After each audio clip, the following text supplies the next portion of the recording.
અમરનાથ યાત્રાની સુરક્ષા માટે સેના, સીઆરપીએફ, એસડીઆરએફ અને પોલીસ દ્વારા સંયુક્ત અભ્યાસ તંત્ર એલર્ટ. અમરનાથ યાત્રાની સુરક્ષા માટે સેના, સીઆરપીએફ, એસડીઆરએફ અને પોલીસ દ્વારા સંયુક્ત અભ્યાસ તંત્ર એલર્ટ.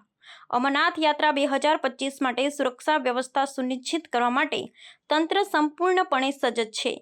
યાત્રા 3 જુલાઈથી 9 ઓગસ્ટ સુધી ચાલશે અને લાખો શ્રદ્ધાળુઓ ભાગ લેશે. તાજેતરમાં જમ્મુ શ્રીનગર રાષ્ટ્રીય માર્ગ પર ભારતીય સેના, સીઆરપીએફ, એસડીઆરએફ અને સ્થાનિક પોલીસ દ્વારા સંયુક્ત ભૂસંકલન અભ્યાસ યોજાયો હતો, જેથી કોઈપણ પ્રાકૃતિક આપત્તિ વખતે યાત્રાળુઓની સુરક્ષા અને રાહત કાર્ય ઝડપી રીતે કરી શકાય. આ અભ્યાસમાં વિવિધ એજન્સીઓએ સાથે મળી માર્ગ પર શક્ય ભૂસ્ખલન, ટ્રાફિક જામ અને અન્ય જોખમોની પરિસ્થિતિઓના અનુસંધાન કર્યું. સુરક્ષા દળો દ્વારા યાત્રા રૂટ પર સતત પેટ્રોલિંગ, ચેકપોસ્ટ અને ડ્રોન સર્વેલન્સની પણ વ્યવસ્થા કરવામાં આવી છે. તાજેતરના વર્ષોમાં થયેલા આતંકી હુમલાને ધ્યાનમાં રાખી આ વર્ષે તંત્ર દ્વારા વધુ સઘન અને આધુનિક સુરક્ષા વ્યવસ્થા ઊભી કરવામાં આવી છે.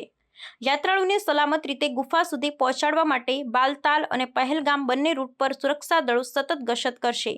માર્ગમાં કોઈ પણ પ્રકારની અણધારી ઘટના કે પ્રાકૃતિક આપત્તિ થાય તો તાત્કાલિક રાહત અને બચાવ કામગીરી શરૂ કરી શકાય તે માટે તમામ તંત્રો એલર્ટ પર છે.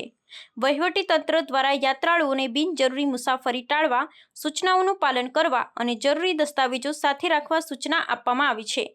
અમરનાથ યાત્રા હંમેશા દુર્ગમ અને જોખમભરી ગણાય છે, તેથી તંત્ર દ્વારા તમામ યાત્રાળુઓને સલામતીના નિયમોનું પાલન કરવા અને કોઈ પણ શંકાસ્પદ પ્રવૃત્તિની જાણ તાત્કાલિક સુરક્ષા દળોને કરવા અનુરોધ કરવામાં આવ્યો છે.